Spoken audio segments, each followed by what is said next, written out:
اتنی اچھی پریزنٹیشن دی تھی، پھر ہمیں پروجیکٹ کیوں نہیں ملا؟ رات کے واقعے کی تھکن اور اذیت اس کی آنکھوں میں اتر آئی تھی۔ انہیں ہمارا پلان پسند نہیں آیا، وہ شاید کچھ اور چاہتے تھے۔ اچھا، وہ خاموش ہو گئی۔ کچھ سوچ کر اس نے باقر صاحب سے کوئی بات نہیں کی اور انہیں بھیج دیا۔ ان کے جانے کے بعد اس نے سارا پروجیکٹ پلان نکالا اور از سرنو جائزہ لینے لگی۔ ٹھیک ہے کہ وہ آج آفس چھوڑ دے گی، اور یہ بھی ٹھیک ہے کہ اسے ان معاملات کا کوئی تجربہ نہیں، مگر وہ صرف یہ دیکھنا چاہتی تھی کہ اس سے غلطی کہاں ہوئی۔ تمام خاکے اچھے تھے، بقول آرکیٹیکٹ بے حد شاندار، مگر جب اس نے پہلی دفعہ ان کو دیکھا تھا تو اس کے ذہن میں کیا بات آئی تھی؟ کچھ غیر آرام دہ لگا تھا اسے۔ اس نے ذہن پر زور دیا اور ایک دم کسی بہتی ندی کی طرح وہ خیال امنڈ آیا، موت کا کنواں، اور اگلے لمحے ہی اسے غلطی نظر آ گئی۔ داور بھائی کی شادی کی کچھ شاپنگ فاطمہ اور اس نے لاہور سے کی تھی۔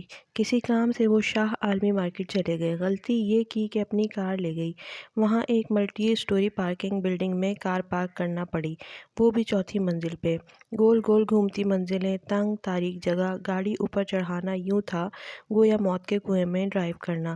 تب سے اسے ملٹی اسٹوری پارکنگ عمارات بہت بری لگتی تھیں، اور اب اس کے پلان میں ٹریڈ سینٹر کی پارکنگ ایک چھوٹے رقبے پر ملٹی اسٹوری بنائی گئی تھی۔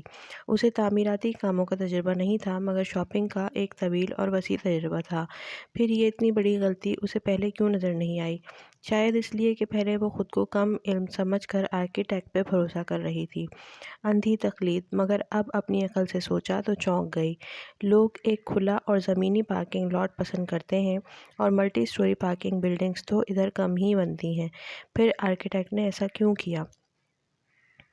وہ جا ہی رہی ہے تو پہلے ان صاحب سے ذرا دو ٹوک بات تو کر لے۔ یہی سوچ کر وہ باہر آئی۔ ترکوں سے اس نے خود چل کر جانا سیکھا تھا۔ وہاں کسی سے راستہ پوچھو تو وہ آپ کے ساتھ چل کر آخر منزل تک چھوڑ کے آتا تھا۔ سو وہ خود آرکیٹیکٹ صاحب سے ملنے چلی آئی، لیکن کوریڈور کے سرے پر وہ ایک دم پیچھے ہوئی۔ ولید اور آرکیٹیکٹ رضوان صاحب کسی بات پر ہنستے ہوئے اندر جا رہے تھے۔ وہ الٹے قدموں واپس آئی۔ ایک سرخ بتی جلنے بجھنے لگی تھی۔ کہیں کچھ غلط تھا، کچھ گڑبڑ تھی۔ واپس اپنی سیٹ پر بیٹھی وہ کتنی ہی دیر سوچتی رہی۔ پھر اپنے پرس میں موبائل کے لیے ہاتھ ڈالا تو وہ مخمل کا ٹکڑا بھی نظر آ گیا، جس پر سنہری دھاگے سے دو الفاظ لکھے تھے۔ وہ اسے دو انگلیوں میں گھماتی، الٹ پلٹ کرتی سوچتی رہی۔ فرار ہر مسئلے کا حل نہیں ہوتا، مسئلوں کا حل ڈھونڈنا پڑتا ہے، راستہ تلاش کیا جاتا ہے۔ میجر احمد کا سبق اسے یاد تھا۔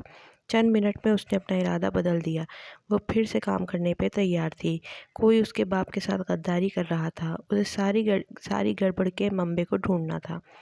کانفرنس روم میں سب موجود تھے۔ وہ بنا کسی کو دیکھے سربراہی کرسی پر آ کے بیٹھ تو گئی تھی، مگر سر اٹھا کر طاہر فرقان، داور بھائی اور زاہد چچا کو دیکھنا، ان سے نگاہ ملانا کتنا اذیت ناک تھا۔ اسے اندازہ نہیں تھا رات کے زخموں سے پھر سے خون رسنے لگا تھا، مگر وہ کتنے آرام سے اس کے سامنے بیٹھے تھے جیسے کچھ ہوا ہی نہ ہو۔ تو آپ نے پروجیکٹ ہار دیا؟ طاہر فرقان نے نخوت بھری سنجیدگی سے اسے مخاطب کیا۔ اس نے اپنا جھکا ہوا سر اٹھایا۔ وہ طاہر فرقان کی بیٹی کی طرح رات گئے پگڑی نہیں گئی تھی، جیسا کہ طاہر نے ایک دفعہ اسے فون کیا تھا کہ وہ سر اٹھا نہ سکتی۔ نہ ہی وہ زاہد چچا کی بیٹی کی طرح چیخ چلا کر داور بھائی کو پورے خاندان میں بے عزت کرنے کی مجرم تھی۔ زاہد چچا نے اسے سخت سناتے ہوئے اپنی بیٹی کی حرکت کو کیوں فراموش کر دیا، اور طاہر نے بھی کبھی داور کی اس بے عزتی پر باز پرس کی؟ پھر اب مگر وہ حجابی لڑکی تھی، اور کوئی حجابی لڑکی پہ کتنا ہی کیچڑ اچھالنے کی کوشش کرے اسے میلا نہیں کر سکتا۔ جی سر، میں نے ہار دیا، طاہر کی آنکھوں میں آنکھیں ڈال کر اس نے سپاٹ انداز میں کہا۔ کیا آپ وجہ بتانا پسند کریں گی؟ ولید کی بات پر اس نے گردن موڑ کر اسی سنجیدگی سے اسے دیکھا۔ میں آپ کو جواب دہ نہیں ہوں ولید صاحب۔ درست، پھر میں آپ کو مطلع کرنا چاہتا ہوں کہ ہم گرین ہاؤس والا پروجیکٹ ڈیلے کرنے پہ مجبور ہو چکے ہیں۔ کیوں؟ وہ چونکی۔ اسے معلوم تھا کہ وہ کتنا اہم پروجیکٹ تھا۔ کیونکہ بجٹ نہیں ہے، فنڈز کم پڑ رہے ہیں، ہمارے پاس اس کو کیری آن کرنے کے لیے اتنا پیسہ نہیں ہے۔ اس نے ایک کاغذ حیا کی طرف بڑھایا جس پہ ایک لمبا سا فگر لکھا تھا۔ اتنی رقم کا انتظام کیسے ہوگا؟ وہ سچ میں مضطرب ہو گئی۔ مگر اس طرح پروجیکٹ بند کرنے سے تو بہت نقصان ہوگا۔ پھر کیا کریں؟ یہ میرے ابا کا پروجیکٹ تھا، ہم اس کو یوں کال آف نہیں کر سکتے، وہ فکر مندی سے کہہ رہی تھی۔ تم ہمیں یہ اماؤنٹ لا دو، ہم اسے جاری رکھیں گے۔ بات ختم، زاہد چچا نے بیزاری سے کہا۔ وہ دونوں تایا چچا اسے یوں مخاطب کرتے تھے جیسے وہ ان کے بھائی کی بیٹی نہیں، ملازمہ ہو۔ واقعی؟ اگر میں آپ کو یہ اماؤنٹ لا دوں تو آپ کام جاری رکھیں گے؟ کیا آپ زبان دے رہے ہیں؟ اس کا لہجہ تیز ہو گیا۔ ان کا چیلنج کرتا، مذاق اڑاتا انداز اسے پہلے سے زیادہ برا لگا تھا۔ رات کے زخم پھر سے کھرچنے لگے تھے۔ بالکل، تایا فرخان نے شانے جھٹکے۔ ٹھیک ہے، میں پیر کی صبح آپ کو اپنے فیصلے سے آگاہ کر دوں گی، وہ فائل بند کرتے ہوئے حتمی انداز میں بولی۔ پھر جب وہ اپنے آفس آئی تو موبائل بج رہا تھا۔ اس نے کرسی پر تھکے تھکے انداز میں گرتے ہوئے فون اٹھایا۔ نمبر جہان کا تھا۔ کیسی ہو؟ وہ چھوٹتے ہی فکر مندی سے پوچھنے لگا۔ ٹھیک ہوں، اس نے انگلیوں سے پیشانی مسلتے ہوئے جواب دیا۔ بے خوابی کے باعث سر بے حد درد کر رہا تھا۔ چلو پھر لنچ ساتھ کرتے ہیں، میں نے ایک چھوٹا سا اٹالین ریسٹورنٹ دیکھا ہے، تمہیں ایڈریس سمجھاؤں؟ سارے دن میں وہ پہلی دفعہ ہنسی تھی۔ یہ میرا شہر ہے جہان، مجھے اس کے راستے معلوم ہیں، ریسٹورنٹ کا صرف نام بتاؤ۔ وہ بھی ہلکا سا ہنس دیا۔ او سوری، F10 میں اٹالین اوون پہ آ جاؤ۔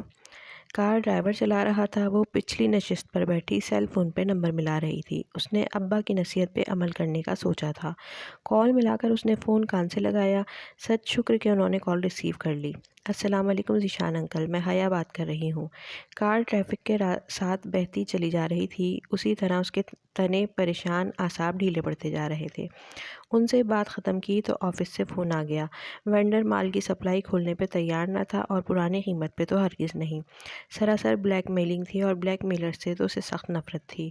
کل میری میٹنگ ارینج کروا دیں وینڈر سے، میں ان صاحب سے خود بات کرنا چاہوں گی۔ اس نے بند کر دیا۔ کار ریسٹورنٹ کے سامنے آ کھڑی ہوئی تھی۔ وہ اطالوی ریسٹورنٹ کی بالائی منزل کی سیڑھیاں چڑھتی اوپر آئی۔ دوپہر کا وقت تھا، تمام میزیں خالی تھیں۔ ہال کی ایک دیوار شیشے کی بنی تھی، جس سے نیچے ڈبل روڈ اور اس کے پار گرین بیلٹ کے درخت وہ سبزہ نظر آ رہا تھا۔ شیشے کی دیوار کے ساتھ کونے کی میز پہ وہ بیٹھا تھا۔ اسے آتے دیکھ کر وہ دھیرے سے مسکرایا۔ وہ بنا کسی دقت کے اسے نقاب میں پہچان لیتا تھا۔ پہلی دفعہ جب وہ نقاب میں اس کے پاس گئی تھی، فریڈم فلوٹیلا کے احتجاج کے دن، تب بھی اس نے کوئی حیرانی ظاہر نہیں کی تھی۔ شاید وہ حیران کم ہی ہوتا تھا۔ پہلے فیصلہ کر لو لنچ کس کی طرف سے ہے؟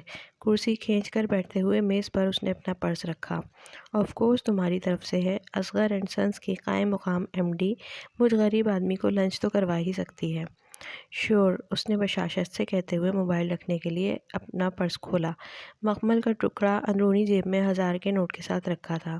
1000 کا نوٹ، وہ زپ بند کرتے ہوئے چونکی، پھر نامحسوس انداز میں پرس کو اندر سے دیکھا۔